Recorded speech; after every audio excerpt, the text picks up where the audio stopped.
Hey there, and welcome to Mr. Sleepy Science.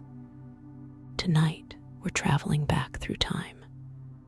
For more than 3,000 years, Egypt stood at the center of the ancient world. It created monuments so massive that we still can't figure out exactly how they were built. It left behind puzzles we may never solve.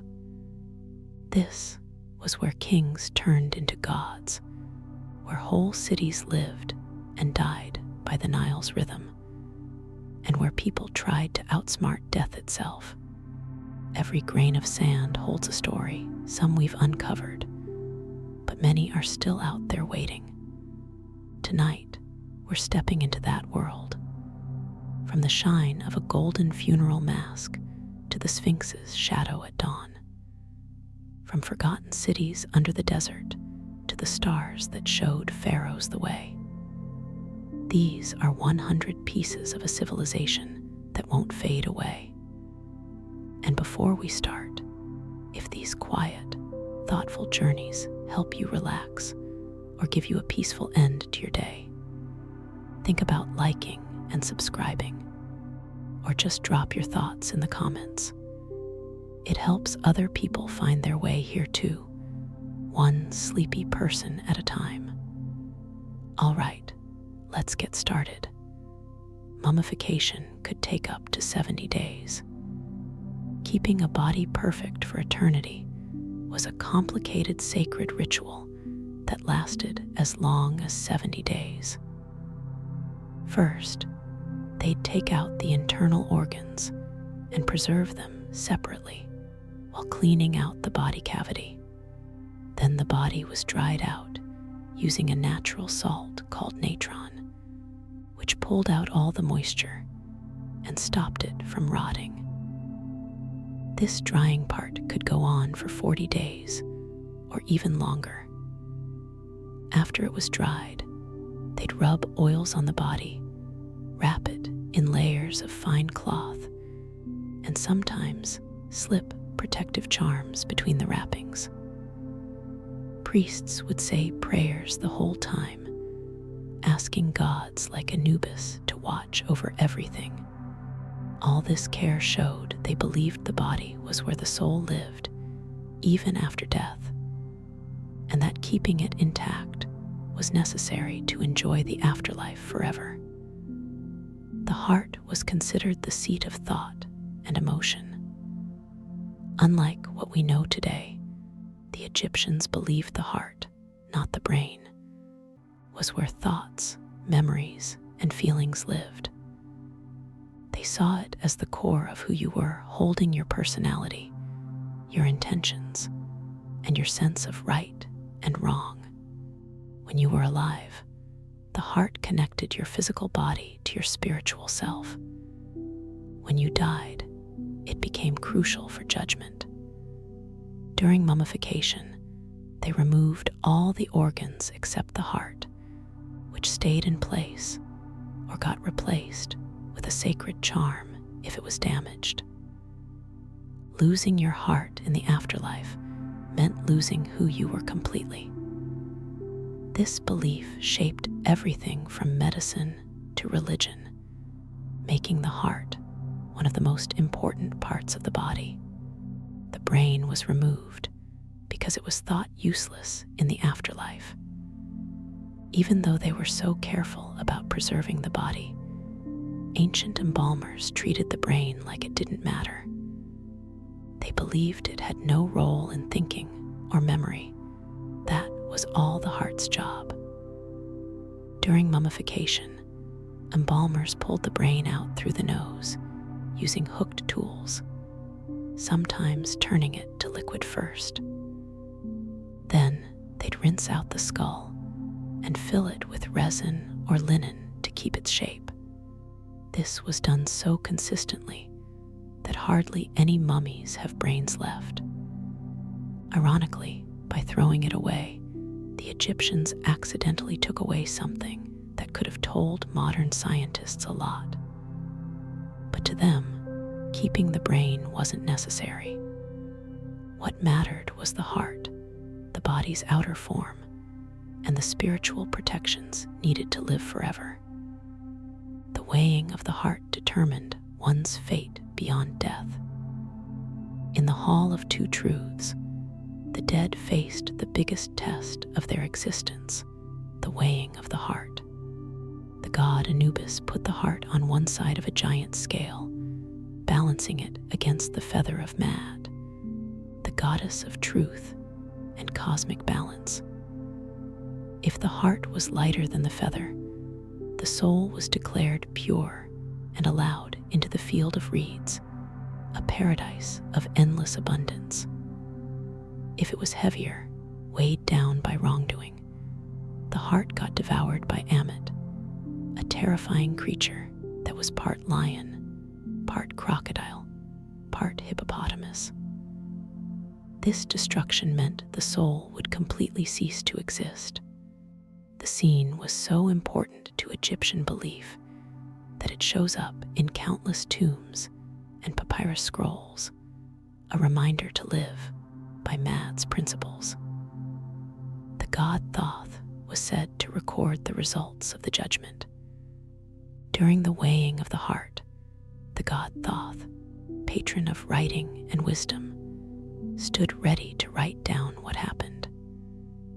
Shown as a man with an ibis head or as a baboon, Thoth was believed to keep the divine record books, making sure no unfairness could happen in the afterlife. His presence guaranteed fairness because he was the living form of truth and knowledge. If the dead person passed the test, Thoth's written record would secure their spot in eternity. If they failed, his record confirmed their fate. To the Egyptians, this act of writing wasn't just documentation, it was a divine seal, a final and unchangeable truth written into the fabric of the cosmos. Some tomb paintings depict the deceased playing board games in eternity. Among the scenes painted on tomb walls, one image keeps showing up that's both surprising and strangely human: the dead person sitting in front of a game board, often playing against an unseen opponent.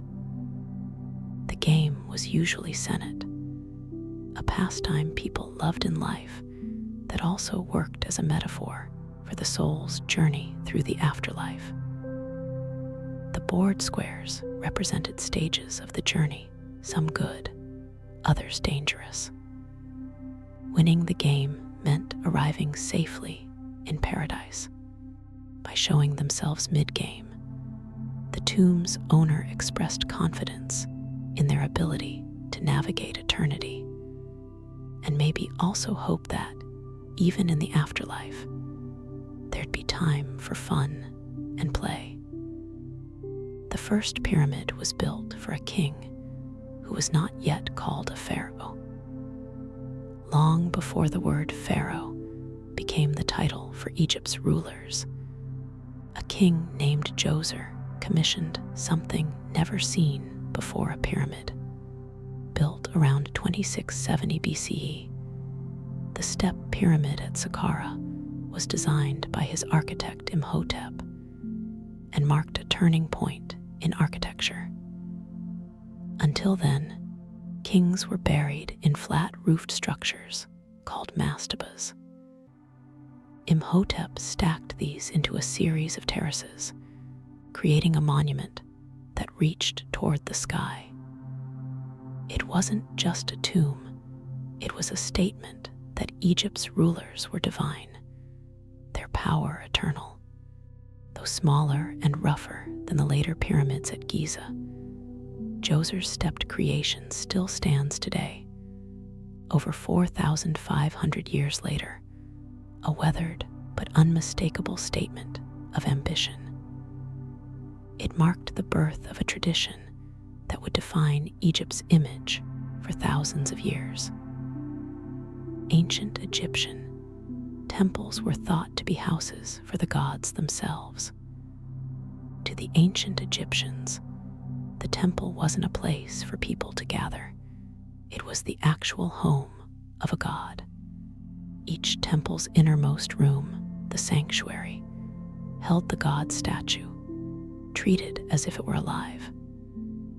Priests took care of it every day, washing it, dressing it in fine linen, and offering food and incense. Regular people weren't allowed in these sacred rooms. Their contact with the god came through festivals when the statue might be carried outside.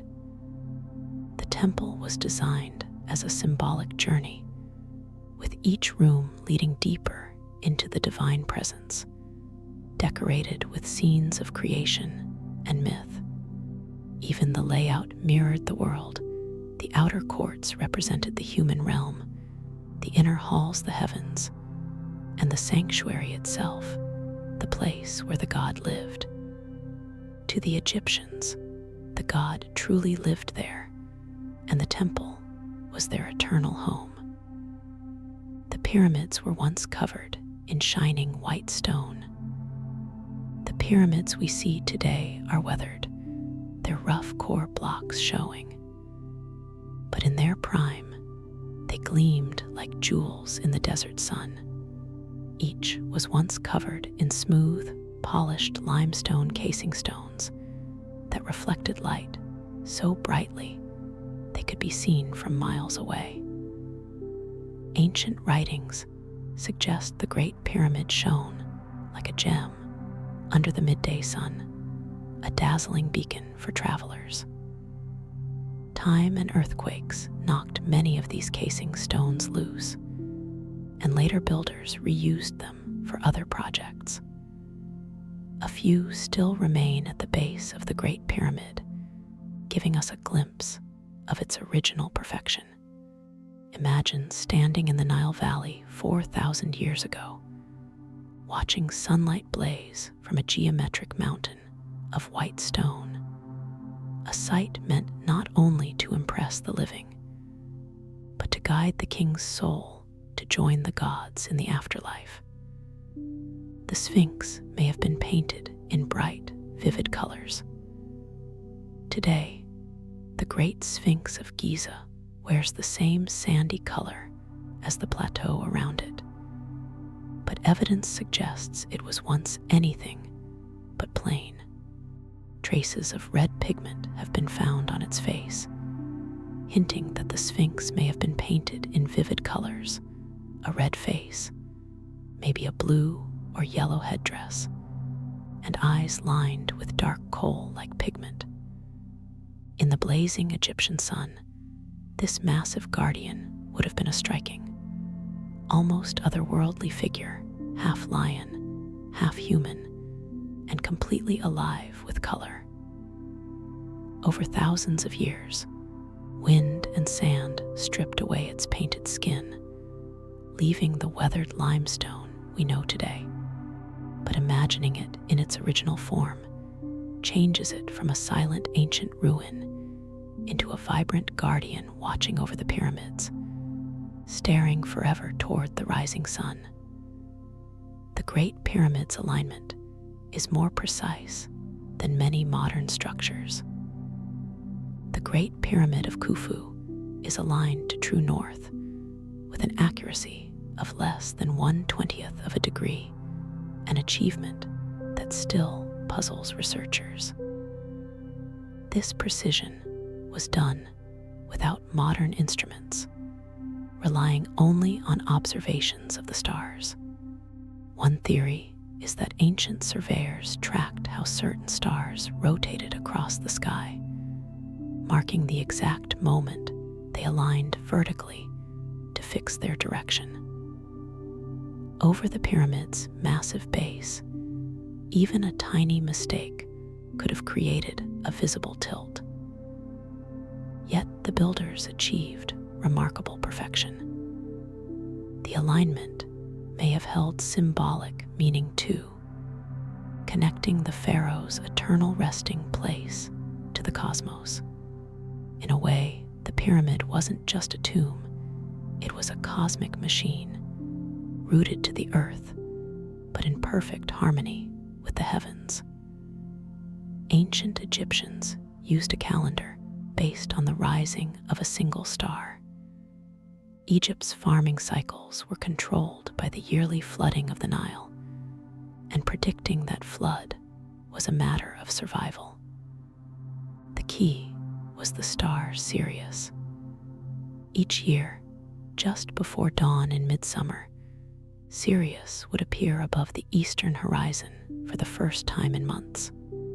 This heliacal rising almost always happened right before the Nile started to swell.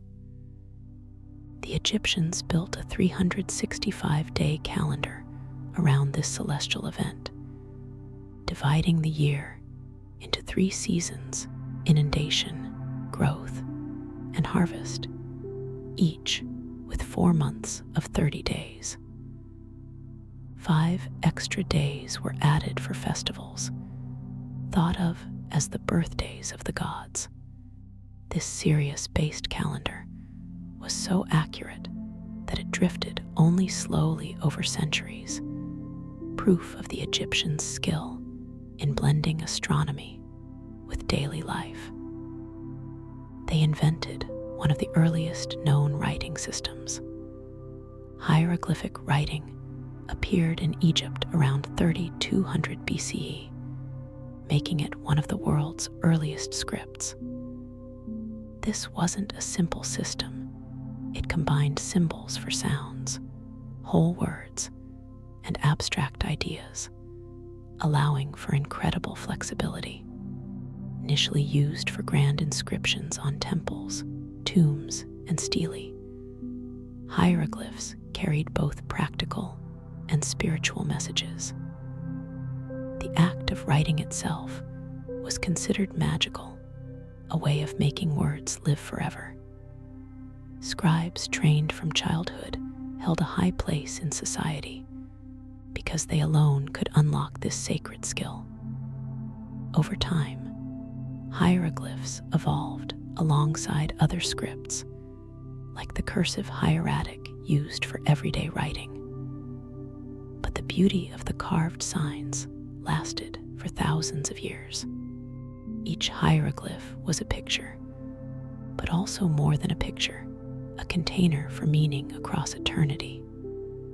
Some hieroglyphs represented sounds, others entire ideas.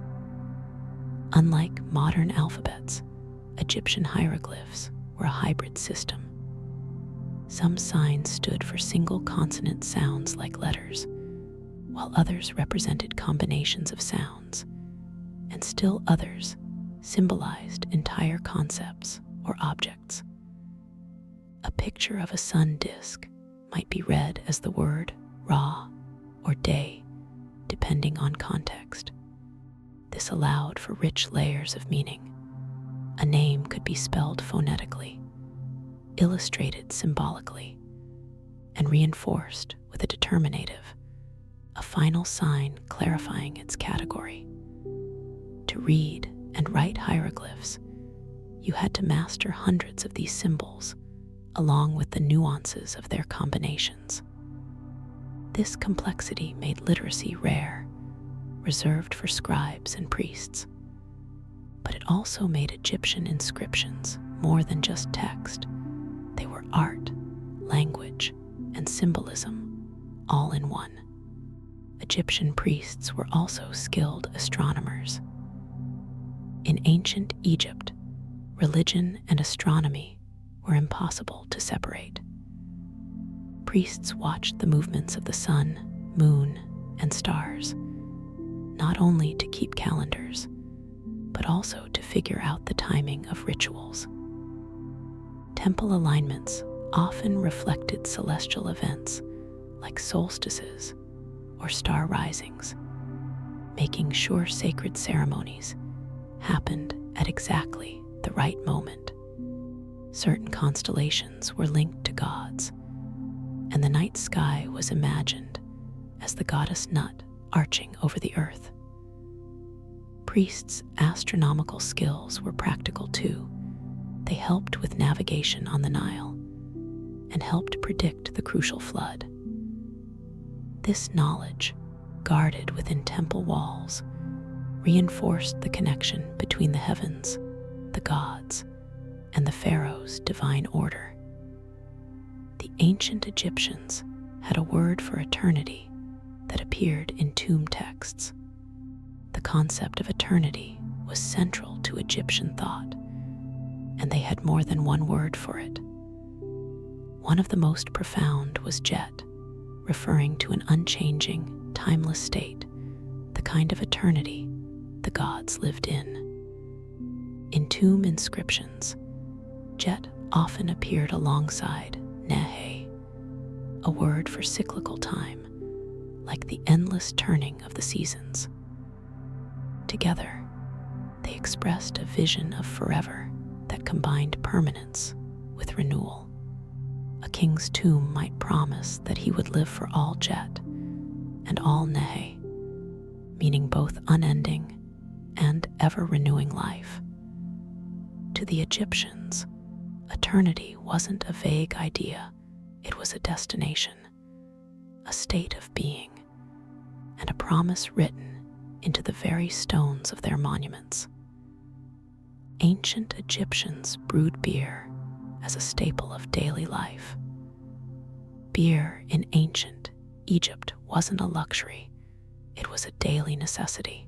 Made from partially baked barley bread soaked and fermented in water, it was thick, nutritious, and mildly alcoholic. Workers were often paid in bread and beer, making it both currency and food. Even children drank a lighter version since it was safer than potentially dirty water. Beer was also a ritual offering to the gods, poured out in temples or placed in tombs to nourish the dead. Brewing was done in large batches, often supervised by women, and recipes varied from sweet to sour, depending on ingredients and fermentation time. Far from the clear golden drink we think of today, Egyptian beer was cloudy, hearty, and filling, more like a liquid meal. Its role in society was so central that running out of beer meant inviting hardship. Bread was sometimes baked with sand, wearing down people's teeth.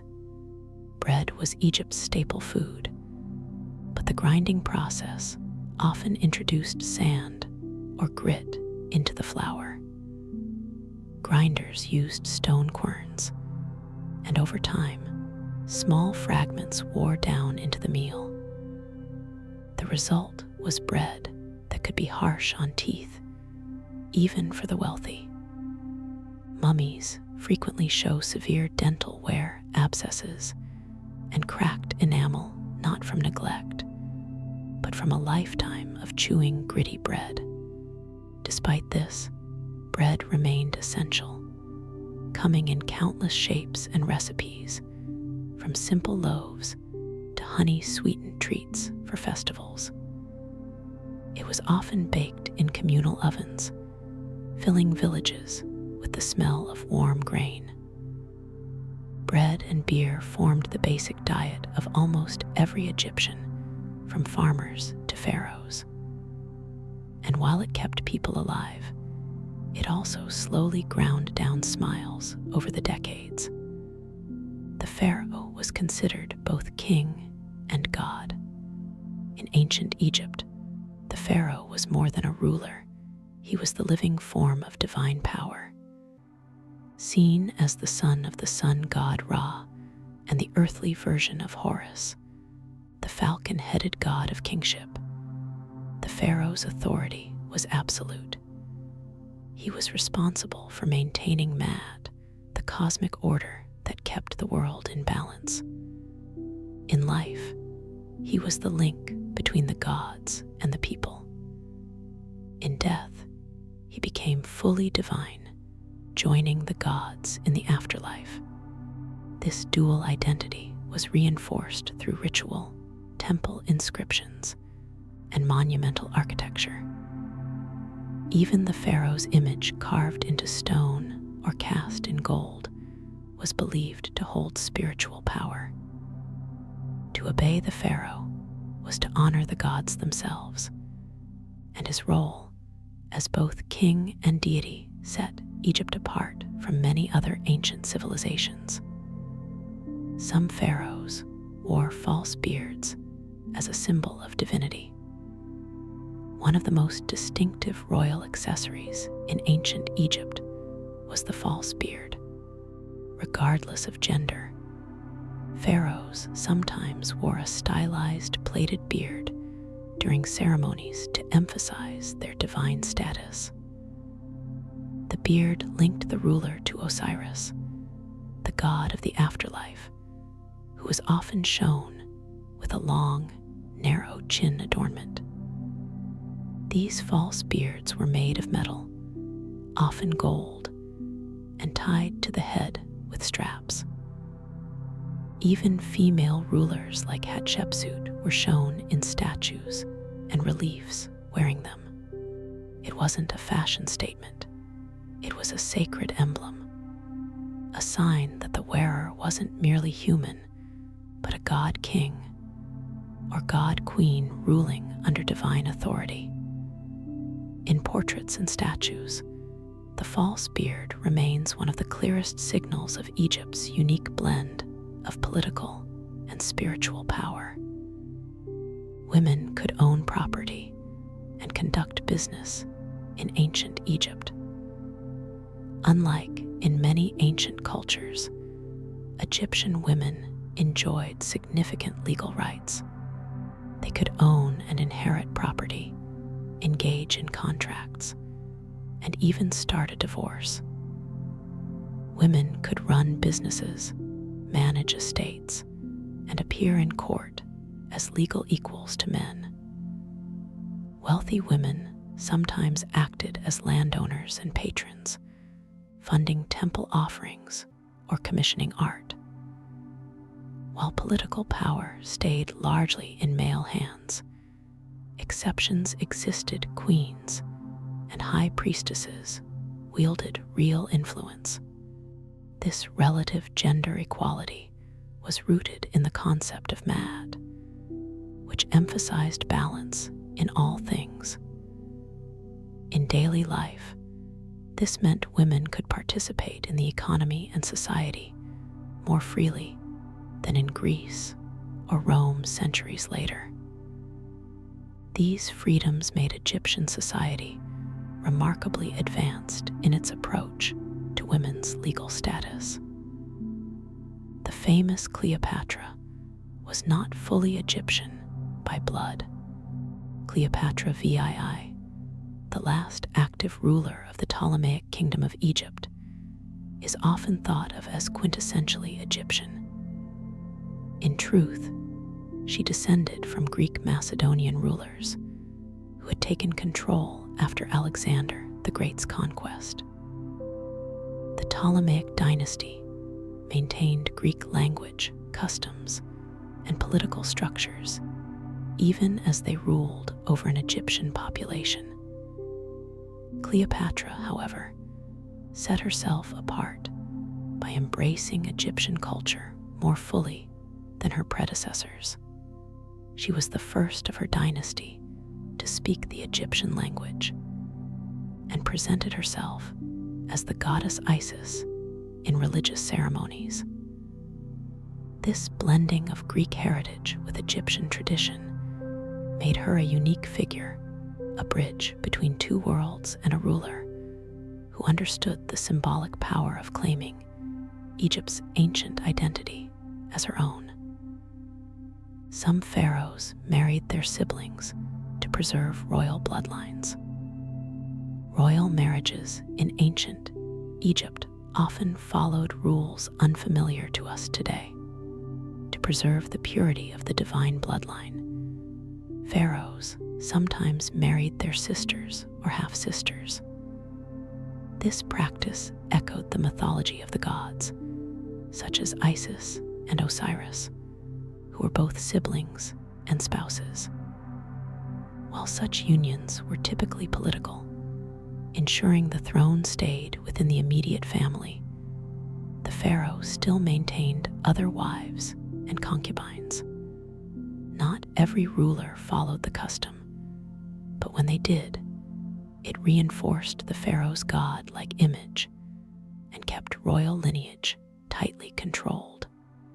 These marriages were less about romance and more about the unbroken continuity of divine kingship. Cats were revered and associated with the goddess Bastet. In ancient Egypt, cats were far more than pets. They were sacred animals linked to Bastet, the goddess of home, fertility, and protection. Bastet was often shown as a lioness or a woman with a cat's head, and her gentle, protective nature made her a beloved deity. Cats' ability to control vermin and protect grain stores added to their importance. Many households kept cats, treating them with affection and reverence. To harm one, even accidentally, was considered a grave offense. Temples dedicated to Bastet often housed cats, and their likenesses appeared in amulets, statues, and paintings. In life and in symbolism, the cat was a guardian, a bringer of comfort, and a living form of divine grace. Killing a cat was a serious crime in ancient Egypt. The reverence for cats in Egypt extended to strict laws protecting them. Killing a cat, whether intentional or accidental, was considered a crime punishable by death. Ancient historians, including Diodorus Siculus, recorded incidents where Egyptians rioted over harm done to a cat, even if it happened unintentionally. This legal protection reflected the belief that cats carried the blessing of Bastet, and harming one was an offense against the goddess herself. Cats were so integral to society that they were often mummified and buried with their owners, ensuring their companionship continued in the afterlife. Sacred ibises were mummified by the thousands. The ibis bird, with its elegant curved beak, was sacred to Thoth, the god of wisdom and writing. To honor him, Egyptians mummified ibises in vast numbers, placing them in dedicated catacombs. Archaeologists have found millions of these mummified birds, often carefully wrapped and placed in pottery jars. Some were offerings from pilgrims seeking Thoth's favor, while others were part of temple rituals. This mass mummification reflects how deeply animal worship was woven into Egyptian religion, where animals were not merely symbols, but living representatives of the gods they embodied. Many temples were oriented toward the rising sun. Ancient Egyptian temples were not placed at random. Their alignment often followed precise astronomical principles. Many were oriented so that the rising sun at certain times of the year would shine directly into the sanctuary, illuminating the god's statue within. The most famous example is Abu Simbel, where twice a year the sunlight travels deep into the temple to light the figures of the gods seated beside Pharaoh Ramesses II. These alignments were acts of devotion and cosmic connection, linking the rhythms of the heavens with the life of the temple. By aligning their sacred spaces with the sun, the Egyptians tied worship to the daily rebirth of light, reinforcing the god's presence in the natural world and symbolizing the eternal renewal of life. The sun god Ra was said to travel through the underworld at night. In Egyptian belief, the sun wasn't simply an object in the sky, it was the god Ra himself, sailing his solar boat across the heavens by day. At sunset, Ra descended into the underworld, embarking on a perilous journey through 12 regions corresponding to the hours of the night. He faced challenges, including the serpent Apophis, embodiment of chaos, who sought to stop the dawn. Assisted by other gods, Ra overcame these threats and was reborn at sunrise. This nightly voyage mirrored the cycle of life, death, and rebirth that underpinned Egyptian religion. Temples, tombs, and papyri often depicted this journey in vivid detail, showing Ra's boat gliding through star-filled darkness, a reminder that even the greatest of gods had to pass through trials to rise again. Obelisks were believed to channel the sun's power. Obelisks, the tall, tapering stone monuments often set before temple gates, were more than architectural statements. They represented a petrified ray of the sun, a direct connection to the sun god Ra. Their tips were often covered in electrum, a gold-silver alloy that blazed in the sunlight. The inscriptions on their sides dedicated them to the gods and celebrated the achievements of the pharaoh who commissioned them. Standing upright and reaching toward the sky, obelisks symbolized stability, divine authority, and the eternal bond between heaven and earth. Their sacred role was so valued that conquering rulers, from the Romans to the French, transported them across continents to display in their own cities. Some obelisks still stand after more than 3,000 years. Many of Egypt's ancient obelisks survive today, some in their original locations, and others far from home. The oldest date back to the Middle Kingdom, their inscriptions still sharp despite the passage of millennia. The sheer durability of these monoliths comes from their construction. Each was carved from a single piece of granite, usually from quarries at Aswan, and transported hundreds of miles without modern tools. Some weigh more than 300 tons.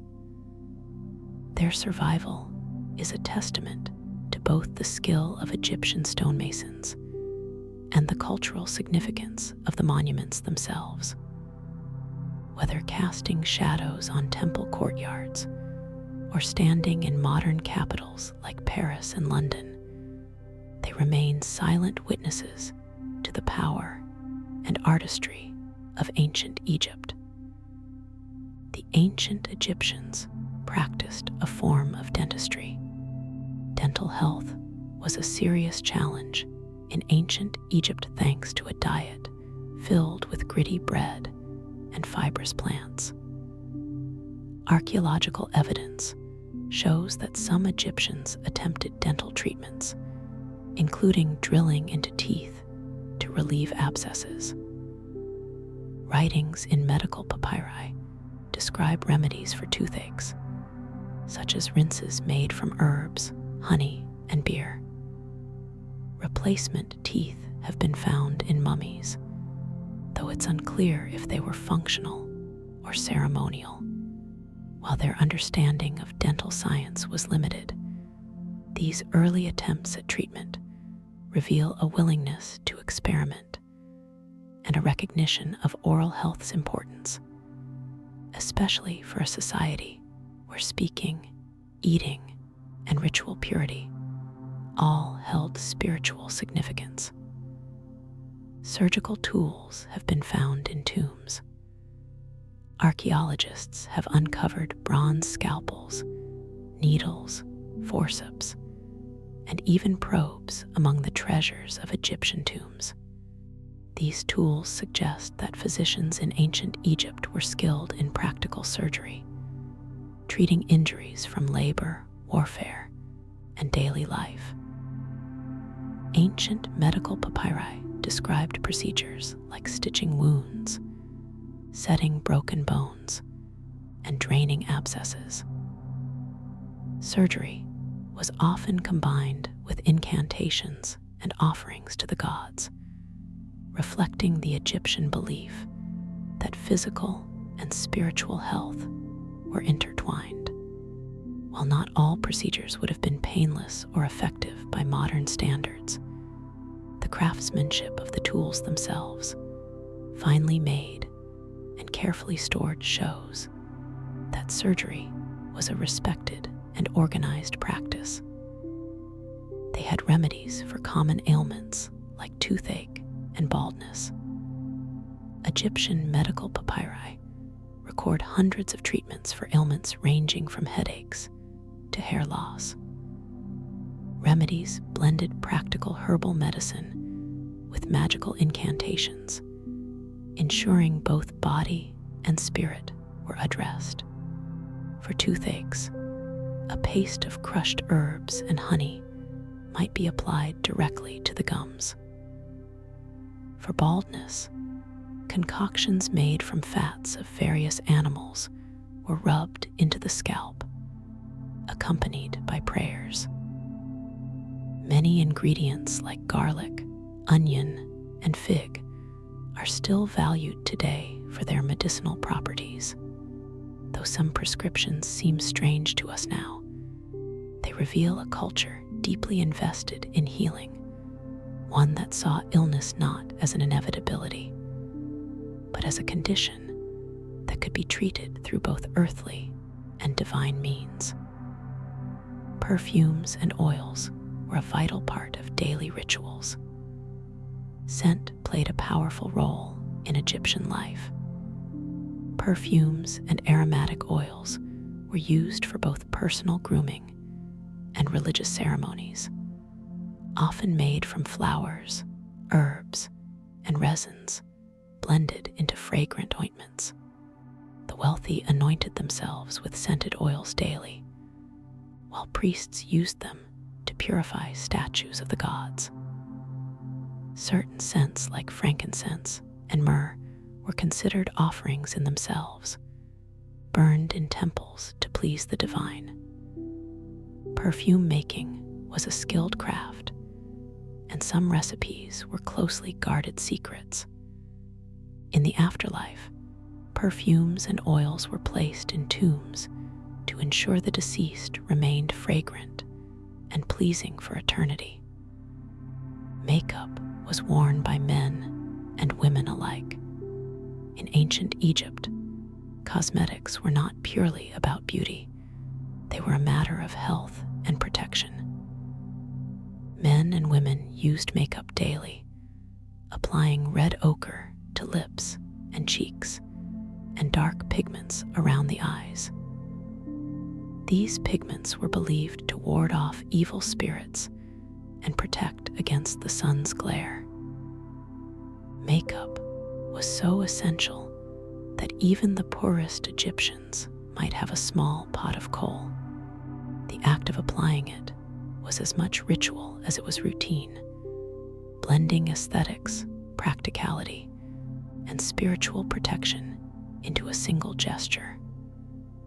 Kohl eyeliner served both cosmetic and protective purposes.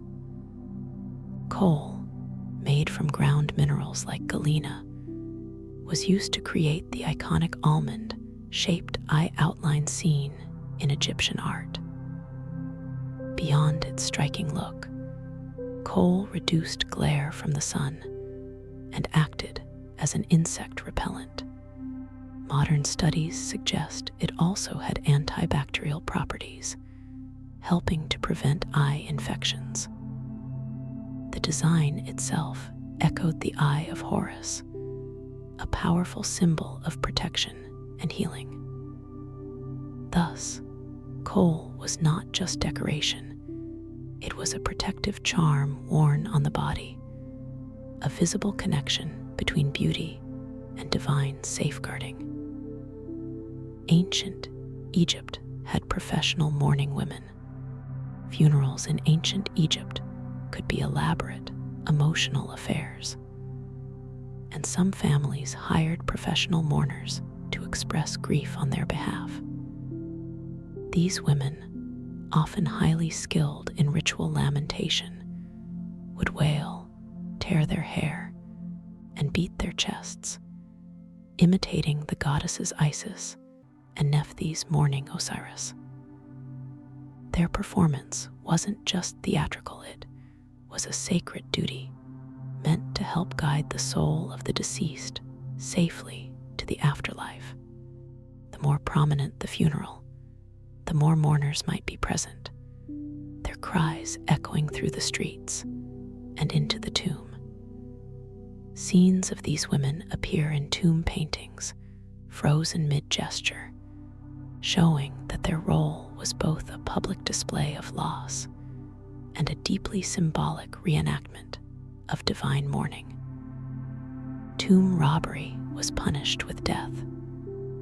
The riches buried with Egypt's elite were a constant temptation, but robbing a tomb was one of the gravest crimes imaginable. Beyond stealing material wealth, it was believed to endanger the soul of the deceased, disrupting their eternal rest. Legal records from the New Kingdom reveal harsh punishments, beatings, mutilation, and often execution. Even workers who built the tombs were sometimes caught breaking in years later, betraying the trust placed in them. The threat of divine retribution was also ever present. Many believed the gods themselves would curse a tomb robber. Yet despite the dangers, tomb robbery was so persistent that even the Valley of the Kings was stripped of most of its treasures within a few centuries of its use. Some tomb curses threatened to haunt the thief in the afterlife.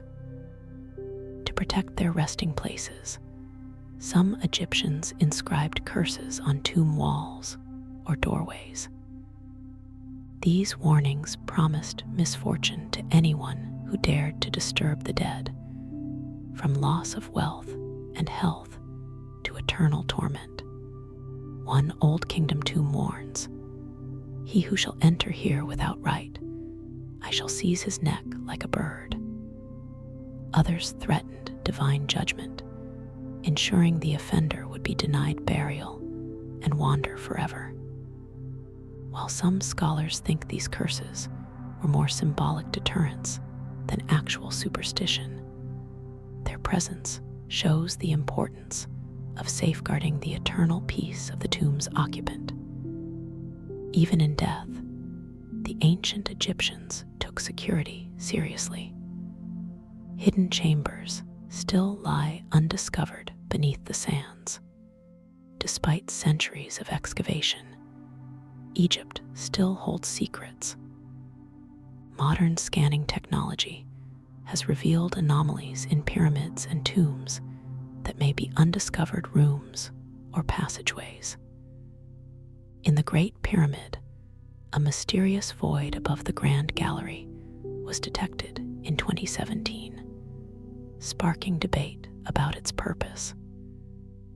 Vast stretches of desert conceal entire cities swallowed by time, and beneath the Nile Delta, ruins lie buried under silt. Archaeologists suspect that many royal and noble tombs remain hidden, their treasures and histories intact. Each new discovery reshapes our understanding of Egypt and reminds us how much more is still to be found. Some temples contain mysterious depictions of unidentified creatures. Among the carved reliefs and painted walls of Egyptian temples are occasional images that puzzle scholars, strange animals that resemble no known species, or composite creatures not described in surviving texts. Some may be symbolic, representing qualities or gods, while others might depict animals now extinct or imported from distant lands. In the Temple of Seti at Abydos, unusual hieroglyphic shapes have even been interpreted by some as modern objects, though most experts attribute these to overlapping carvings. Whether deliberate or accidental, such images feed speculation and highlight the layers of mystery still embedded in Egypt's monuments. The Rosetta Stone was the key to deciphering hieroglyphs. Discovered in 1799 by French soldiers near the town of Rosetta, this basalt slab carried a decree written in 3 scripts: Greek, Demotic, and hieroglyphic. Because scholars could read ancient Greek, the Rosetta Stone provided the breakthrough needed to unlock the meaning of hieroglyphs. After centuries of mystery, Jean-François Champollion's work in the 1820s finally cracked the code, revealing the full richness of Egyptian texts and art. Today, the stone is housed in the British Museum, its worn surface still bearing the words that reconnected the modern world with one of the oldest written languages in history. Egyptian boats could be dismantled and carried across land. The Nile was Egypt's primary highway, but sometimes boats needed to travel where water could not take them. To solve this, the Egyptians built vessels that could be taken apart, transported overland, and reassembled. This was especially useful for military campaigns, expeditions to foreign lands, or moving large ships past cataracts in the river. Archaeological finds, including the Khufu ship buried near the Great Pyramid, reveal the skill of Egyptian shipwrights, who crafted planks fitted so precisely they could be disassembled and rejoined without losing strength. Such versatility kept Egypt connected far beyond its own borders. Papyrus was one of the world's first writing materials. Made from the pith of the papyrus plant, which grew abundantly along the Nile, papyrus sheets revolutionized record keeping in the ancient world. Strips were layered crosswise, pressed, and dried to create a smooth writing surface.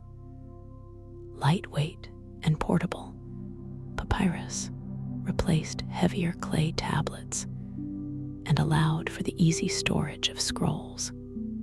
Egypt exported papyrus throughout the Mediterranean, making it a cornerstone of ancient trade.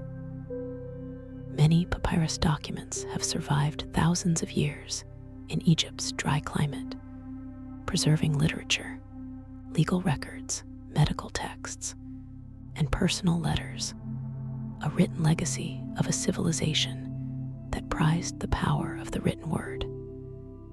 Ancient Egyptian love poems still survive today. Among the more unexpected treasures from ancient Egypt are love poems written on papyrus or ostraca, pottery shards. These verses are intimate, playful, and often surprisingly modern in tone, speaking of longing, beauty, and stolen moments. Some use nature as metaphor, comparing a beloved's eyes to stars or their lips to sweet wine. Likely composed for festivals or private enjoyment, these poems reveal a personal, emotional side to Egyptian life, often overshadowed by monumental stone and divine imagery.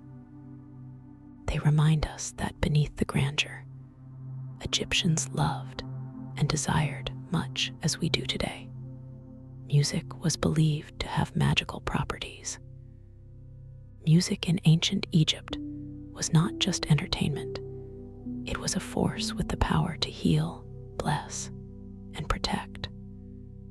Harps, flutes, lyres, and percussion instruments accompanied both religious ceremonies and daily life. Certain songs were thought to call down the favor of the gods or soothe restless spirits. Temple musicians held respected positions, and some hymns survive in written form. Music was also a key part of celebrations, from harvest festivals to royal processions, where rhythm and melody merged with ritual to create moments of communal joy. The lotus flower was a symbol of rebirth. In ancient Egypt, the lotus was more than a beautiful bloom. It was a sacred emblem of creation and renewal. The flower's habit of closing at night and reopening with the morning sun mirrored the cycle of death and rebirth, making it a potent religious symbol. In creation myths, the lotus was said to have risen from the primordial waters, its petals opening to reveal the newborn sun god. Artists carved and painted lotus motifs on temple walls, tombs, and furniture, and it appeared in jewelry as a charm for regeneration and eternal life. Even in funerary offerings, lotus flowers or their images were placed with the deceased, ensuring their own rebirth in the afterlife. Floating on the still waters of temple lakes and the Nile, the lotus was a constant reminder of life's ability to emerge anew from darkness. Some gods were depicted as part animal, part human. Egyptian religion is famous for its gods with animal heads on human bodies, forms that express divine power and qualities. Horus had the head of a falcon, symbolizing kingship and the sky. Anubis, with his jackal head, embodied protection of the dead. Thoth's ibis head linked him to wisdom and writing. These combinations were not meant to be literal depictions, but symbolic portraits blending human intellect with the strength or sacred traits of the chosen animal. The gods could also appear fully human or fully animal, depending on the story or ritual.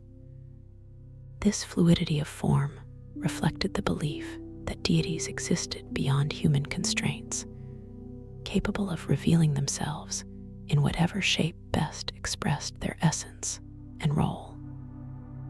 The crocodile god Sobek was feared and honored along the Nile.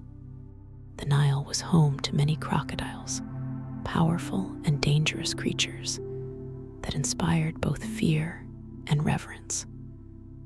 The god Sobek, depicted with a crocodile's head, embodied the Nile's might, fertility, and unpredictability. He was believed to protect people from the dangers of the river or to unleash them when angered. Temples dedicated to Sobek often kept live crocodiles, pampered as living manifestations of the god, adorned with jewelry and fed lavishly. Upon their death, these crocodiles were mummified and buried with ceremony. Sobek's dual nature life, giving and deadly, made him a complex deity, one whose favor was essential for safe passage and prosperity along the river. The jackal-headed Anubis guided souls to the afterlife. Anubis, with his sleek black jackal head, was one of Egypt's most recognizable gods and a central figure in funerary rites. He was the protector of graves, the overseer of mummification, and the guide of souls through the underworld. In the famous scene of the weighing of the heart, it is Anubis who adjusts the scales, ensuring justice is done. The jackal form linked him to the animals that prowled graveyards, turning a feared scavenger into a divine guardian. Priests performing embalming rituals often wore jackal masks to embody Anubis' role. For the ancient Egyptians, his presence was essential. Without Anubis, the journey to the afterlife would be impossible. Osiris was the god of resurrection and the afterlife. Osiris, one of the most important gods in Egyptian mythology, ruled over the afterlife and symbolized resurrection. According to myth, he was murdered by his brother Set, dismembered, and scattered across Egypt. His wife Isis gathered the pieces and used magic to revive him, though he could no longer rule the living. Instead, Osiris became lord of the underworld, judging the dead and offering them the promise of eternal life. His green skin in artwork symbolized rebirth and vegetation, linking death with renewal. Every pharaoh hoped to become Osiris in death, and the god's story gave ordinary Egyptians hope that they too could be resurrected. Isis was revered as a goddess of magic and motherhood. Isis was one of Egypt's most beloved and powerful goddesses, known for her skill in magic and her role as the ideal mother and wife. After Osiris was killed, she searched the land to find his scattered body parts and used her magical abilities to bring him back to life long enough to conceive their son, Horus. She raised Horus in secret, protecting him from danger until he was strong enough to reclaim his father's throne. Isis was seen as a protector of the weak and a healer of the sick. Her worship spread far beyond Egypt, eventually reaching Greece and Rome, where she remained popular for centuries. Temples dedicated to Isis were places of hope and refuge. Horus, the falcon god, symbolized kingship and the sky. Horus, depicted as a falcon or a man with a falcon's head, was the god of the sky and the divine protector of the pharaoh. According to myth, he was the son of Osiris and Isis, and after his father's murder, Horus fought his uncle Set to reclaim the throne of Egypt. This battle symbolized the eternal struggle between order and chaos. Every living pharaoh was considered the earthly embodiment of Horus, and upon death, the pharaoh became Osiris. The Eye of Horus, a symbol of protection and royal power, was one of the most widely used amulets in ancient Egypt, worn by the living and placed with the dead. The god Set represented chaos and the desert. Set, often depicted with the head of an unidentified animal, was the god of chaos, storms, and the harsh desert. Unlike other gods who maintained order, Set embodied the wild, unpredictable forces of nature. He was both feared and respected, a necessary part of the cosmic balance. In mythology, Set murdered his brother Osiris out of jealousy, and later fought his nephew Horus for control of Egypt.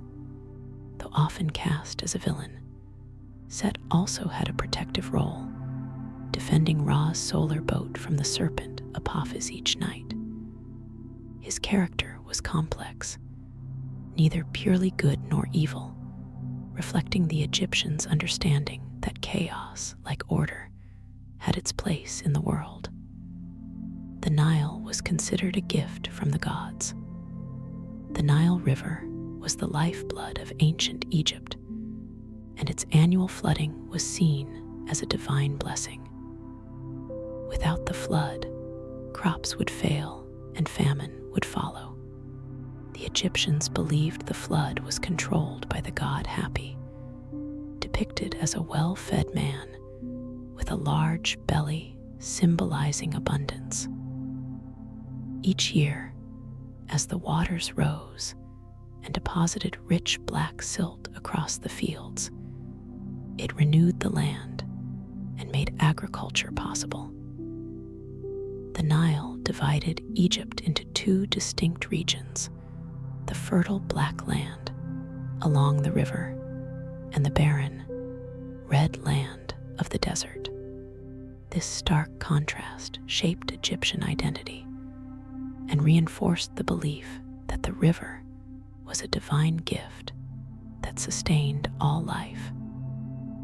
Egyptians believed in multiple souls. Unlike many cultures that speak of a single soul, the ancient Egyptians believed each person had several spiritual components. The most important were the Ka, the life force that sustained the body, and the Ba, the personality or essence that could move freely after death. The Ba was often depicted as a human-headed bird hovering near the body. There was also the Ak, the transfigured spirit that resulted when the Ka and Ba successfully reunited in the afterlife. Preserving the body through mummification was essential because the Ka needed a physical place to return to. If the body decayed, the Ka would be lost, and the person's existence in the afterlife would be threatened. The Book of the Dead was a guide for the afterlife. The Book of the Dead wasn't a single book, but a collection of spells, prayers, and instructions written on papyrus and placed in tombs. These texts were meant to help the deceased navigate the dangers of the underworld and reach the afterlife safely. Each collection was customized for the individual, with spells for protection, transformation, and passage through various trials. Some spells allowed the dead to transform into different creatures, while others provided answers to questions posed by guardian spirits.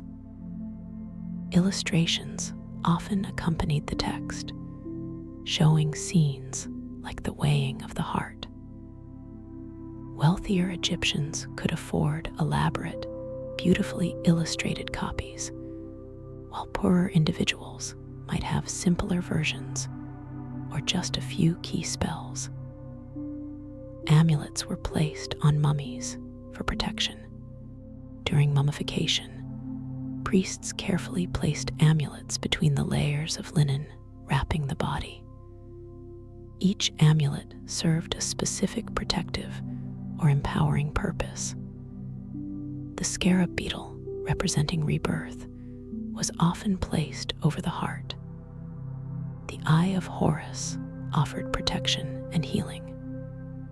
The Jed pillar symbolized stability and the backbone of Osiris. The Ankh, shaped like a cross with a loop, represented eternal life. These sacred objects were believed to provide magical protection in the afterlife, guarding against dangers and ensuring the deceased's safe passage. The placement of each amulet followed precise rituals, and specific spells were recited as they were positioned on the body. The scarab beetle symbolized the sun and rebirth. The scarab beetle, or dung beetle, held deep symbolic meaning for the Egyptians. They observed how the beetle rolled balls of dung across the ground and associated this with the sun god Khepri, who was believed to roll the sun across the sky each day.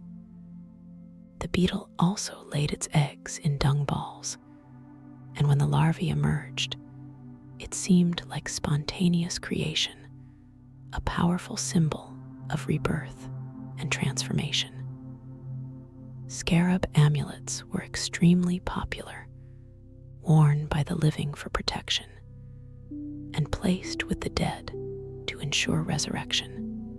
Some scarabs were inscribed with prayers or the owner's name, while others featured elaborate designs. The heart scarab, placed over the mummified heart, bore a spell from the Book of the Dead to prevent the heart from testifying against its owner during judgment. Valley of the Kings holds dozens of royal tombs. The Valley of the Kings, located on the west bank of the Nile near Luxor, served as the burial ground for pharaohs and powerful nobles during the New Kingdom period. Carved deep into the limestone cliffs, these tombs were filled with treasures meant to accompany the rulers into eternity. Unlike the pyramids, which were visible for miles, these tombs were hidden, an attempt to protect them from robbers. Despite these precautions, most were looted in ancient times. The valley contains over 60 tombs, many decorated with elaborate paintings and hieroglyphs depicting the journey through the underworld. The walls tell stories, offer protection, and serve as eternal prayers for the deceased. Tutankhamun's tomb was found nearly intact. In 1922, British archaeologist Howard Carter made one of the most significant discoveries in archaeological history: the tomb of Tutankhamun. Unlike most royal tombs, which had been stripped bare by ancient thieves, Tutankhamun's tomb was found nearly intact, filled with over 5,000 objects. The discovery gave the world an unprecedented glimpse into royal burial practices and the wealth of Egypt's pharaohs. The iconic golden death mask, the nested coffins, chariots, weapons, jewelry, and even food preserved for the afterlife, all revealed the elaborate preparations made for the journey beyond death. Tutankhamun himself was a relatively minor pharaoh who died young, which makes the discovery even more remarkable. If his tomb held such treasures, imagine what the tombs of more powerful rulers must have contained. The golden death mask of Tutankhamun weighs over 22 pounds. One of the most iconic artifacts from ancient Egypt is the golden death mask of Tutankhamun. Made from solid gold and inlaid with semi-precious stones like lapis lazuli, carnelian, and obsidian, the mask weighs about 22.5 pounds. It was placed directly over the head and shoulders of the young king's mummy, ensuring his features would be preserved for eternity. The craftsmanship is extraordinary. Every detail, from the false beard to the striped headdress, was carefully fashioned. The mask's serene expression was meant to show Tutankhamun as a divine being, ready to join the gods. Today, it remains one of the most recognized symbols of ancient Egypt, drawing millions of visitors to the Egyptian Museum in Cairo. Nefertiti's bust is one of the most copied works of ancient art. The limestone bust of Queen Nefertiti, created around 1345 BCE, is celebrated as a masterpiece of ancient art. Discovered in 1912 in the workshop of the sculptor Thutmose, the bust shows Nefertiti with refined features, a long, elegant neck, and her distinctive tall blue crown.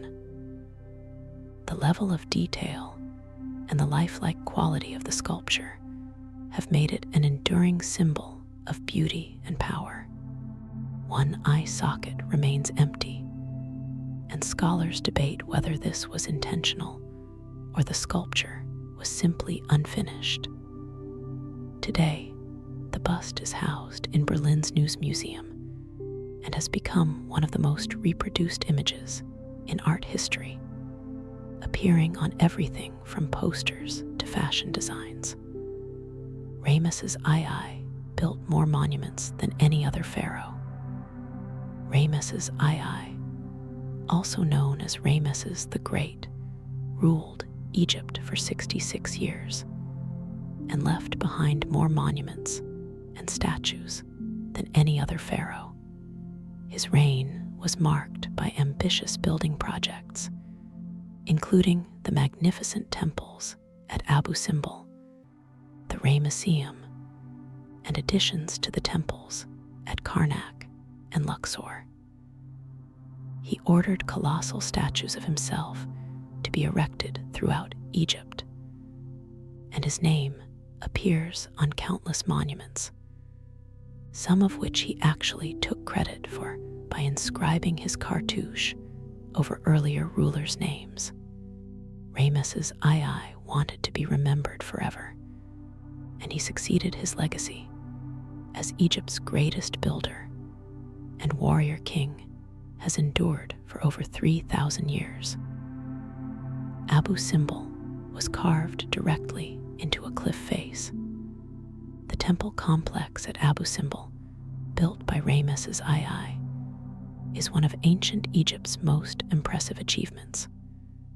Carved directly into a solid rock cliff overlooking the Nile, the temple features 4 colossal seated statues of Ramesses, each over 65 feet tall. The interior halls are decorated with detailed reliefs showing the pharaohs' military victories and religious ceremonies. Twice a year, on February 22 and October 22, sunlight penetrates deep into the temple to illuminate the statues of the gods in the innermost sanctuary, a feat of ancient astronomical engineering.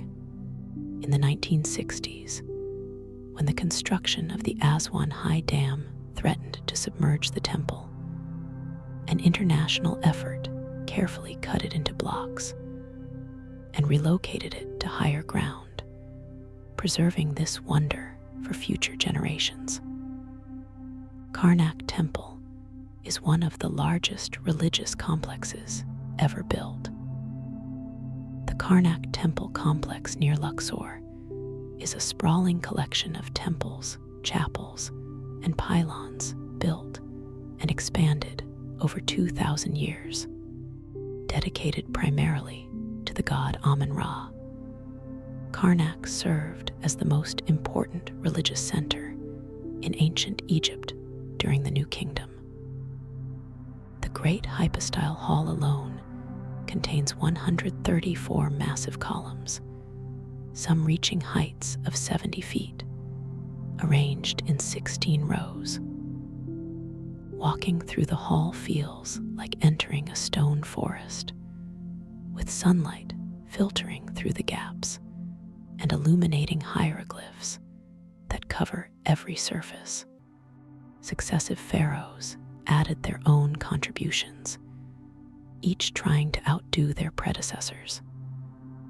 Today, Karnak remains one of the most visited archaeological sites in the world, a testament to the ambition and devotion of ancient Egyptian civilization.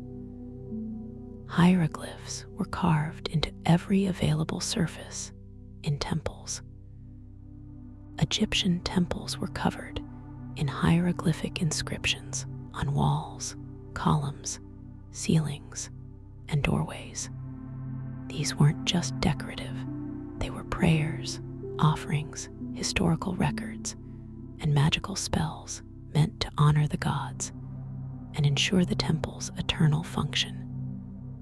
Some inscriptions listed the pharaoh's titles and achievements, while others depicted religious rituals or mythological scenes.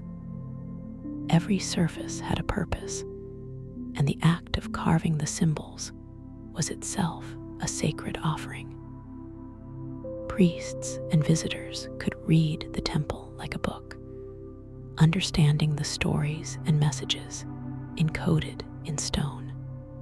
Even today, scholars continue to study these inscriptions, uncovering new information about religious practices, political events, and daily life in ancient Egypt.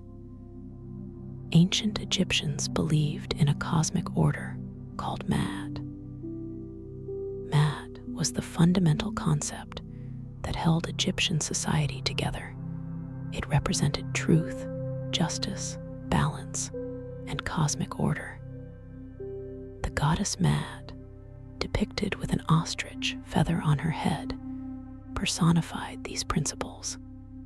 The pharaoh's primary duty was to maintain Mad by ruling justly, performing rituals correctly, and keeping chaos at bay. Every Egyptian was expected to live according to Mad's principles, speaking truth, treating others fairly, and fulfilling their social obligations. When Mad was maintained, the Nile flooded on schedule, crops grew, and society prospered. When it was violated, chaos threatened to overwhelm the world. This belief shaped everything from law and government to personal behavior and religious practice. The concept of the afterlife shaped daily life and architecture. The ancient Egyptians' belief in the afterlife wasn't just a religious idea. It influenced nearly every aspect of their lives. They built their tombs with more care than their houses, knowing the tomb was their eternal home, while earthly dwellings were temporary. They accumulated goods not just for this life, but for the next, filling tombs with furniture, food, jewelry, and tools. They lived morally, knowing their hearts would be weighed after death. This focus on eternity gave Egyptian civilization a unique character. They weren't just building for themselves, but for forever. The tombs, temples, and monuments that survive today were meant to last eternally. And in a sense, they've succeeded, keeping the memory of ancient Egypt alive thousands of years later. Some mummies have been found with artificial eyes. In their quest for perfection in the afterlife, Egyptian embalmers sometimes fitted mummies with artificial eyes. These were typically made from stone, glass, or linen, and placed in the eye sockets to give the mummy a more lifelike appearance. The practice reflected the belief that the body should be as complete and realistic as possible for the soul to recognize and inhabit it. Some mummies also had artificial limbs or prosthetics added if parts of the body were damaged or missing. These touches show the extraordinary care taken to prepare the deceased for eternity, down to the smallest details. Ancient Egypt lasted longer than the United States has existed. To put ancient Egypt's longevity in perspective, the civilization lasted approximately 3,000 years, from around 3100 BCE to 30 BCE. The United States, by comparison, has existed for less than 250 years. The pyramids were already ancient history to Cleopatra, who lived closer in time to us than to the pyramid builders. This incredible span means Egyptian art, religion, and culture evolved and changed significantly over millennia. Yet certain core beliefs and practices remained remarkably consistent. Understanding this timeline helps us appreciate the depth and complexity of Egyptian civilization. The Great Pyramid was the tallest man-made structure for over 3,800 years. When it was completed around 2560 BCE, the Great Pyramid of Khufu stood at 481 feet tall, making it the tallest structure built by humans. It held this record for an astonishing 3,800 years, until the Lincoln Cathedral in England surpassed it in the 14th century CE. This achievement is even more remarkable considering the pyramid was built without modern machinery, using only copper tools, wooden sledges, and human labor. The precision and scale of the construction continue to amaze engineers today. Though it has lost some height over the millennia as its outer casing stones were removed, the Great Pyramid remains a testament to the ambition and ingenuity of ancient Egypt. Egyptians used a base 10 number system. Ancient Egyptians developed a decimal, or base 10, number system similar to what we use today.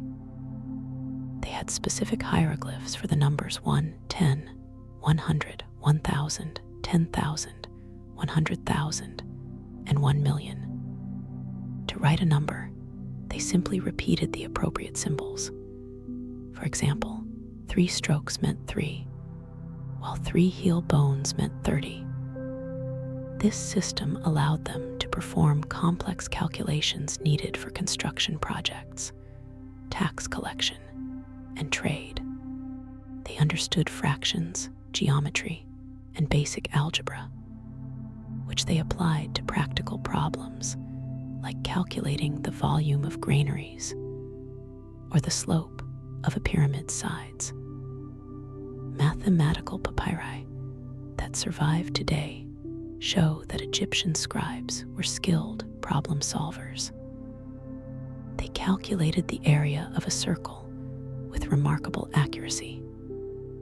Egyptian mathematicians developed a method for calculating the area of a circle that was remarkably close to our modern formula. They used a value for pi that was approximately 3.16, very close to the actual value of 3.14159. This allowed them to accurately calculate circular areas for construction and engineering projects. The Rind mathematical papyrus, dating to around 1650 BCE, contains problems demonstrating this knowledge, showing that Egyptian scribes understood geometric principles that wouldn't be formally proven for centuries. Their practical approach to mathematics prioritized results that worked in the real world. The construction of a single pyramid could take decades. Building a pyramid was a massive undertaking that required careful planning, enormous resources, and years of labor. The Great Pyramid is estimated to have taken about 20 years to complete, involving tens of thousands of workers during the annual flood season when agricultural work stopped. Workers weren't slaves, as often depicted in movies, but paid laborers who received food, shelter, and medical care. The logistics alone were staggering. Millions of stone blocks had to be quarried, transported, and precisely placed. Recent discoveries of workers, villages near the pyramids show that these laborers were organized into teams with names like Friends of Khufu and took pride in their work on these eternal monuments. Workers were paid in bread and beer. In ancient Egypt, most workers weren't paid in money, but in rations of bread and beer. These weren't luxuries, but essential daily food providing calories, nutrition, and safe drinking. Records from workers' villages show the quantities distributed, often several loaves of bread and jugs of beer per person per day. The quality and quantity varied based on the worker's position and the difficulty of their task. Higher skilled workers might receive additional rations of meat, vegetables, or oil. This payment system was practical in an economy where grain was the primary measure of wealth and barter was common. Ancient quarries still show tool marks from workers. At quarries like those at Aswan, visitors can still see the marks left by ancient stone workers thousands of years ago. Wedge holes, chisel marks, and even partially cut blocks remain frozen in time, offering a glimpse into ancient techniques. Workers would cut trenches around a block, drill holes, insert wooden wedges, and soak them with water. As the wood expanded, it would crack the stone along natural fault lines. The precision of these cuts, achieved with copper and later bronze tools, is impressive. Some unfinished obelisks remain in the quarries, abandoned when cracks appeared, providing valuable evidence of ancient stone working methods. Copper tools were used to cut limestone blocks. The pyramids were built primarily from limestone, which is relatively soft and could be cut using copper tools. Workers used copper chisels, saws, and drills, often combined with abrasive sand to speed the cutting process.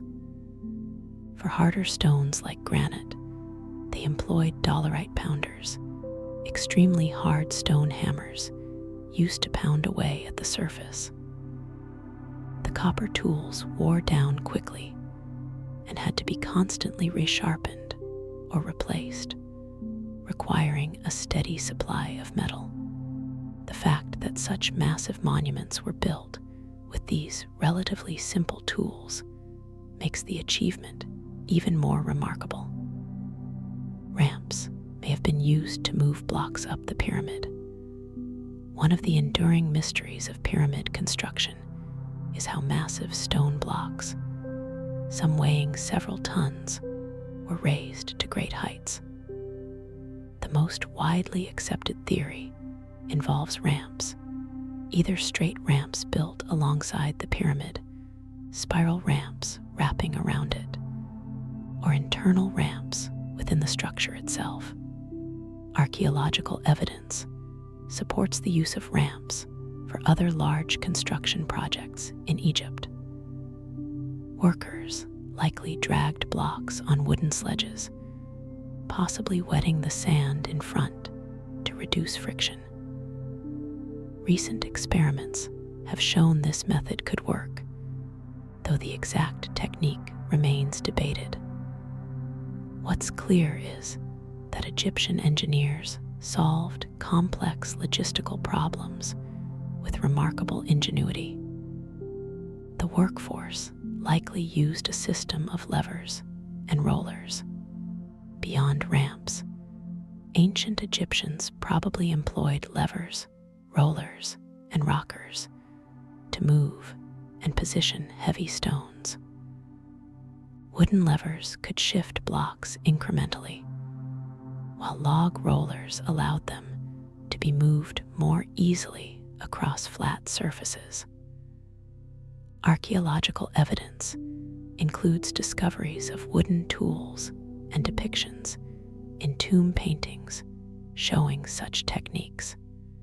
The precision with which blocks were fitted together, sometimes with gaps less than a millimeter wide, suggests sophisticated methods for fine-tuning placement.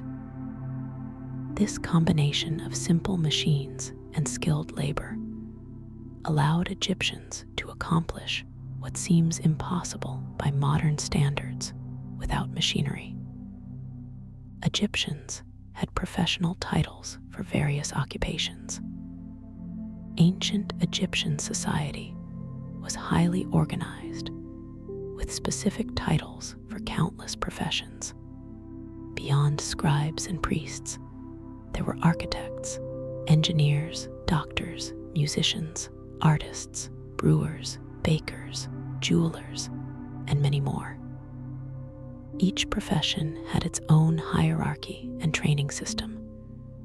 Titles were important markers of social status and were often recorded in tomb inscriptions.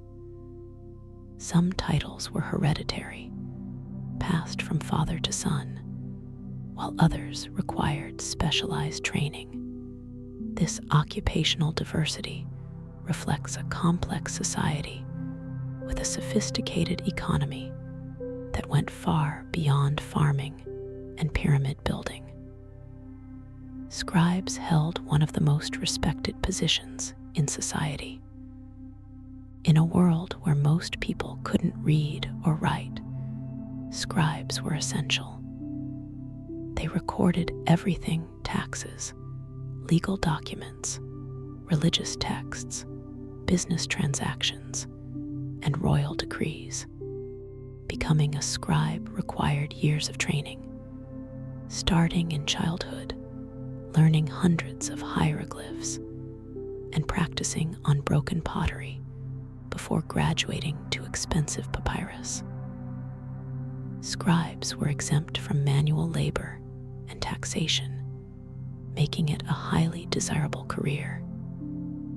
Tomb paintings often show scribes at work with their tools: a palette with red and black ink, reed brushes, and papyrus rolls. The profession was so valued that many scribes commissioned statues showing themselves seated cross-legged with a papyrus scroll, their eternal identity preserved in stone. Children trained for years to become scribes. Scribe schools were rigorous, and training began around age 5 and could last a decade or more. Students memorized hieroglyphs, practiced writing, studied mathematics, and learned proper language and etiquette. Discipline was strict. One ancient text advises teachers that a boy's ear is on his back, and he listens when he is beaten. Students copied classic texts repeatedly to perfect their hand and absorb wisdom. Only a small percentage of the population had access to this education, typically the children of scribes or wealthy families. For those who completed the training, literacy opened doors to positions in government, temples, or royal administration. Some women became doctors in ancient Egypt, while most physicians were men. Evidence shows that some women practiced medicine in ancient Egypt. The most famous is Paseshit, who lived during the Old Kingdom and held the title Lady Overseer of the Lady Physicians, suggesting there was an entire group of female doctors.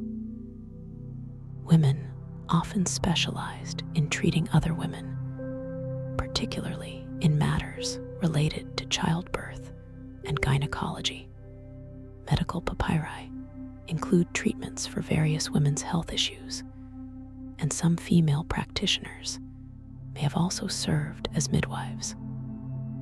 The existence of female doctors shows that Egyptian society, while still patriarchal, allowed women opportunities in skilled professions that were closed to them in many other ancient cultures. Marriage contracts protected women's financial rights. When an Egyptian couple married, they often drew up a contract outlining property rights and financial arrangements. These contracts typically favored the woman's security, ensuring she'd be provided for if her husband divorced her or died. The woman kept ownership of any property or goods she brought into the marriage, and the contract might specify what portion of the husband's estate she'd receive in case of separation. Divorce was relatively straightforward. Either party could initiate it, though the woman usually retained custody of the children. These legal protections gave Egyptian women a level of security uncommon in the ancient world. The Egyptian year was divided into 3 seasons. Rather than the 4 seasons we recognize today, the Egyptian calendar had 3 seasons based on the agricultural cycle controlled by the Nile. Akhit, the inundation season, lasted from July to November when the Nile flooded and covered the fields. Peret, the growing season, ran from November to March when the waters receded and crops were planted. Shemu, the harvest season, lasted from March to July when crops were gathered before the next flood. This calendar rhythm governed not just farming, but religious festivals, construction projects, and the entire social structure. Life in Egypt revolved around the Nile's predictable cycle. Egyptians celebrated numerous religious festivals throughout the year. The Egyptian religious calendar was filled with festivals honoring different gods, celebrating mythological events, or marking important agricultural moments. Some festivals involved public processions where god statues were carried from temple to temple, giving ordinary people rare glimpses of these sacred objects. Others featured music, dancing, feasting, and ritual performances, reenacting mythological stories.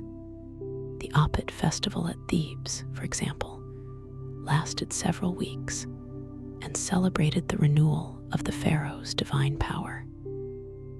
These festivals broke the routine of daily life, strengthened community bonds, and reinforced the connection between the people and their gods. The said festival renewed a pharaoh's power. After ruling for 30 years, and periodically thereafter, a pharaoh would celebrate the said festival, a ritual designed to renew his strength and legitimacy. The ceremony included symbolic acts like running between boundary markers to demonstrate physical vigor and reenacting the coronation.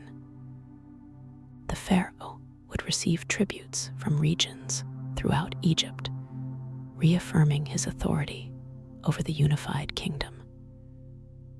Temple reliefs show pharaohs of all ages performing these rituals, suggesting that even elderly rulers participated, perhaps in modified form. The festival was so important that some pharaohs built special structures specifically for celebrating it, ensuring its rituals could be performed eternally in the afterlife.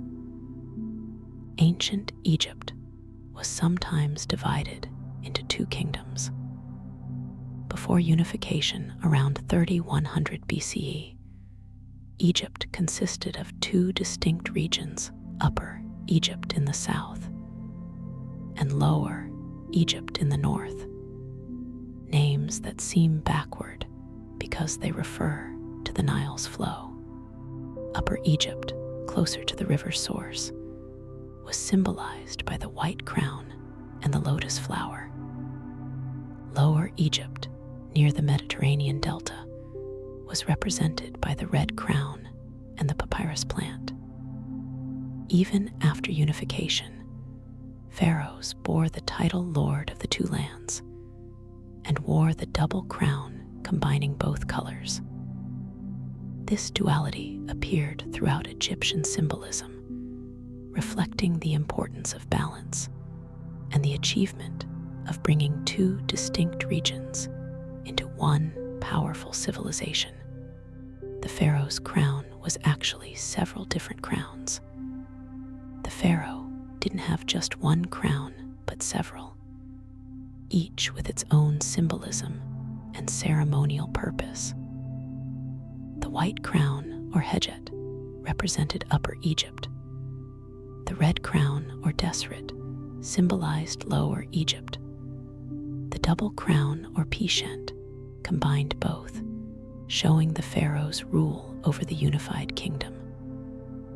The blue crown, or kepresh, was associated with warfare and military victory. The Adif crown, with its ostrich feathers, was linked to Osiris and worn during certain religious rituals. These weren't actual physical crowns in the traditional sense, but elaborate headdresses that identified the pharaoh's role in different contexts, reinforcing the connection between earthly and divine power. Egyptians mined gold in Nubia to the south. Egypt's wealth in gold came largely from Nubia, the region south of Egypt along the Nile.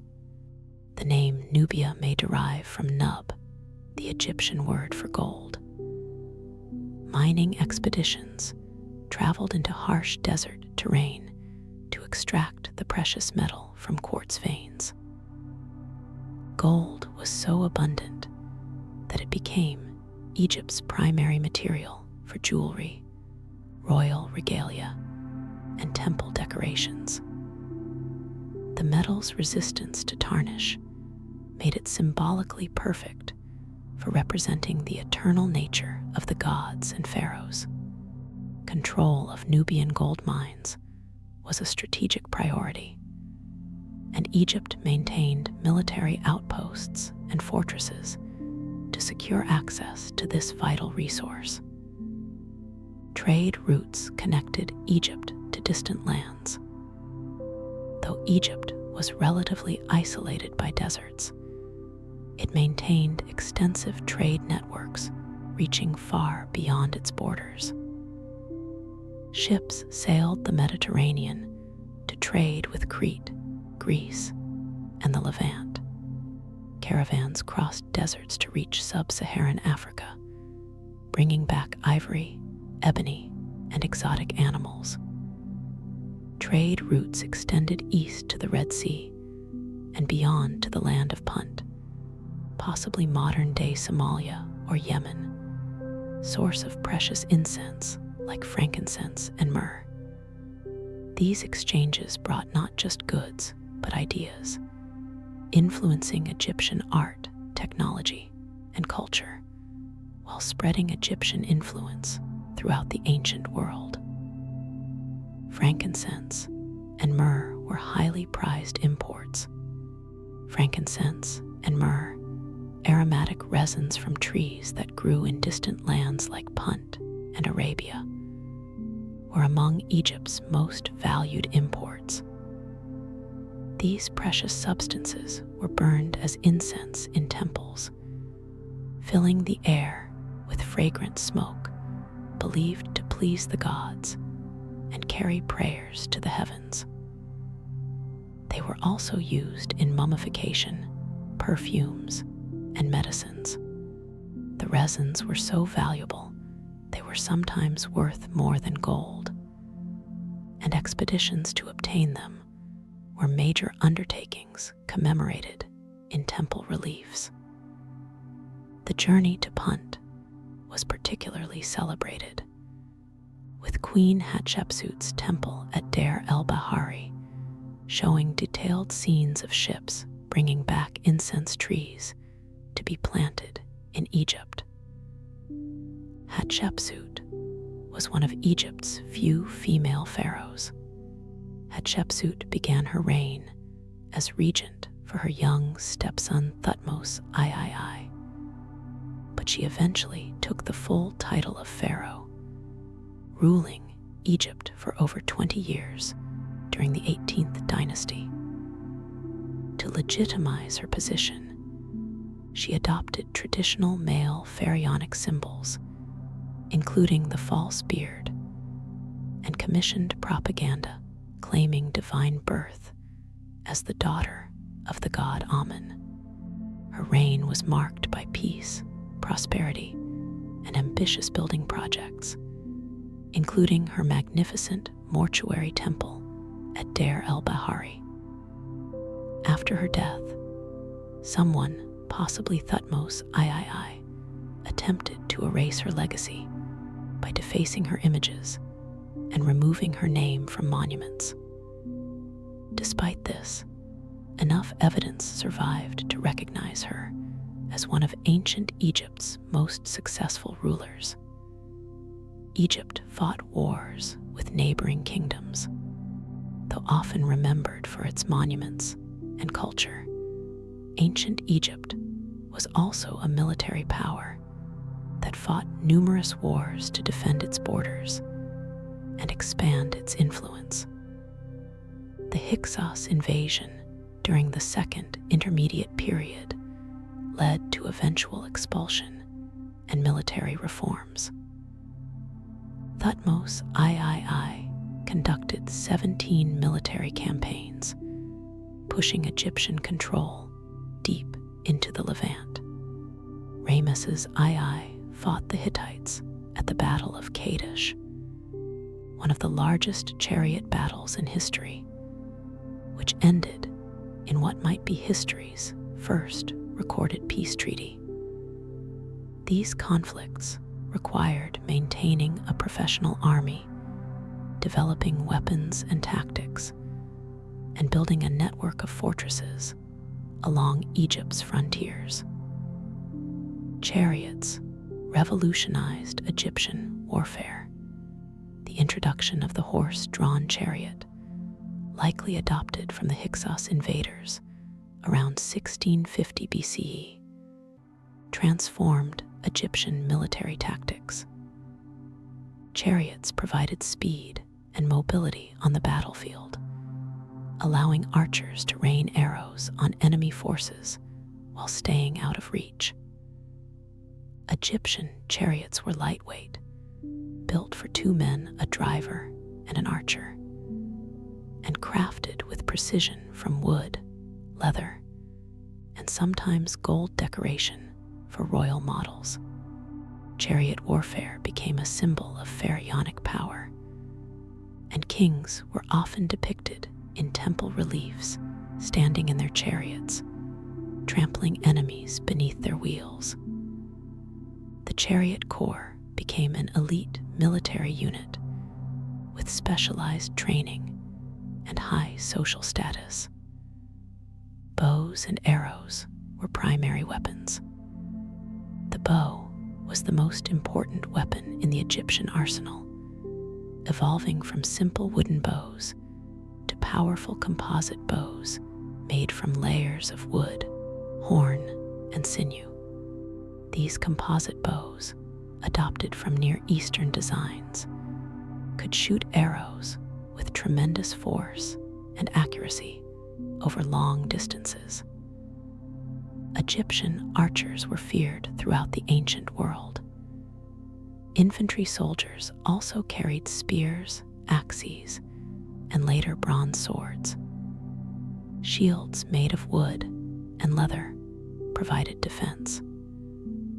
The pharaoh's army included both Egyptian soldiers and foreign mercenaries, particularly Nubians known for their archery skills.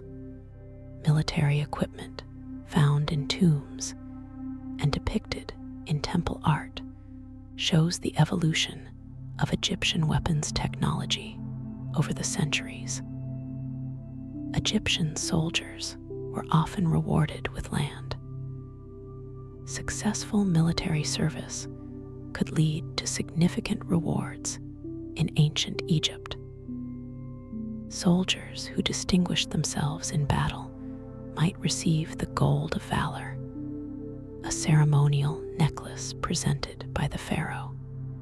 More importantly, veterans were often granted plots of land, providing them with income and security after their service ended. These land grants created a class of military settlers who could be called upon in times of need, while supporting themselves through farming during peacetime. This system helped maintain a trained reserve force without the expense of a large standing army. Military careers offered opportunities for social advancement, and successful generals could rise to positions of great power and influence. The Hittites and Egyptians signed a peace treaty. After years of conflict, Ramesses II and the Hittite king Hattusili III signed a peace treaty around 1259 BCE, ending hostilities between their two empires. This agreement, preserved in both Egyptian hieroglyphs and Hittite cuneiform, established borders, mutual defense pacts, and extradition agreements. It's considered one of the earliest surviving international peace treaties, and a copy hangs in the United Nations building in New York. The treaty was sealed with a diplomatic marriage. Ramesses II married a Hittite princess, strengthening the alliance. This agreement brought decades of peace and allowed both empires to focus on prosperity rather than warfare, demonstrating ancient diplomacy at its finest. Cleopatra famously aligned herself with Rome. By Cleopatra's time, Egypt's independence was threatened by the rising power of Rome. Cleopatra VII navigated these dangerous waters through strategic alliances with Roman leaders. She first aligned with Julius Caesar, with whom she had a son, Caesarion. After Caesar's assassination, she formed a partnership with Mark Antony, both political and romantic, bearing him 3 children. Together, they challenged Octavian, Caesar's heir, for control of the Roman world. Their defeat at the Battle of Actium in 31 BCE sealed Egypt's fate. When Octavian's forces closed in, both Antony and Cleopatra committed suicide. With Cleopatra's death, Egypt became a Roman province, ending 3 millennia of pharaonic rule. Cleopatra's death marked the end of ancient Egypt. When Cleopatra died in 30 BCE, an era ended. Egypt, which had maintained its distinct identity and independence for over 3,000 years, became just another province in the Roman Empire. The title of pharaoh disappeared, replaced by Roman governors. Egyptian temples continued to function, and traditional religion persisted for centuries, but political power shifted to Rome. The last hieroglyphic inscriptions were carved in the late 4th century CE.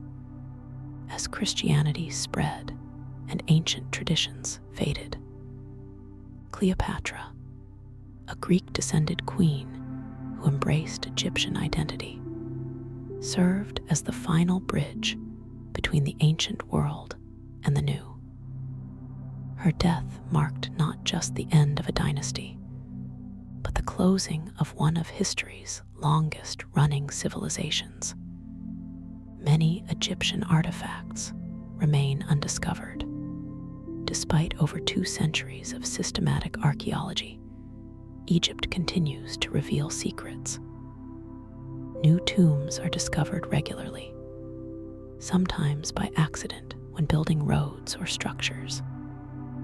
Modern technology like ground-penetrating radar, satellite imaging, and LiDAR scanning reveals hidden structures beneath the sand. In recent years, archaeologists have found sealed sarcophagi, workers' tombs, and even entire lost cities.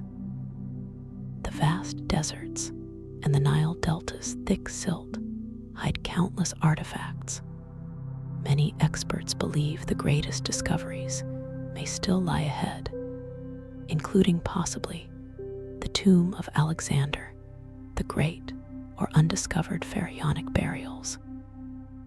Each new find adds to our understanding of this extraordinary civilization. Climate change is threatening ancient monuments.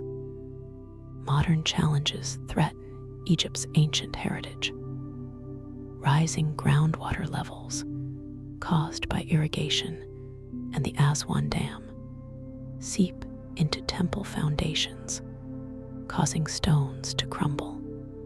Air pollution from Cairo stains and erodes limestone surfaces. Increased tourism, while economically important, accelerates wear on painted tomb walls and fragile structures. Salt crystallization damages stone, and extreme weather events become more frequent. Conservation efforts struggle to keep pace, requiring delicate balance between preservation and accessibility. International organizations work alongside Egyptian authorities to document, protect, and restore monuments, racing against time to save these irreplaceable treasures for future generations. The civilization that built for eternity now needs our help to survive the modern age. And there we have it, 100 fragments from a civilization that shaped our world in ways we're still discovering. From the precision of their pyramids to the poetry of their love songs, from their gods in the underworld to their daily bread and beer. Ancient Egypt was a place where the eternal and the everyday walked side by side. These weren't just builders and priests, they were people who loved, laughed, worried about their teeth, and tried to outsmart death itself. The monuments they left behind were meant to last forever. And in a way, they have. Every stone, every hieroglyph, every mummy is a message sent across thousands of years, telling us who they were and what they believed. And we're still listening. Thanks for joining me on this journey through ancient Egypt here on Mr. Sleepy Science. If this helped you wind down tonight, or if you learned something new, let me know in the comments. And if you want more quiet explorations like this, there's always more waiting. Until next time, sleep well.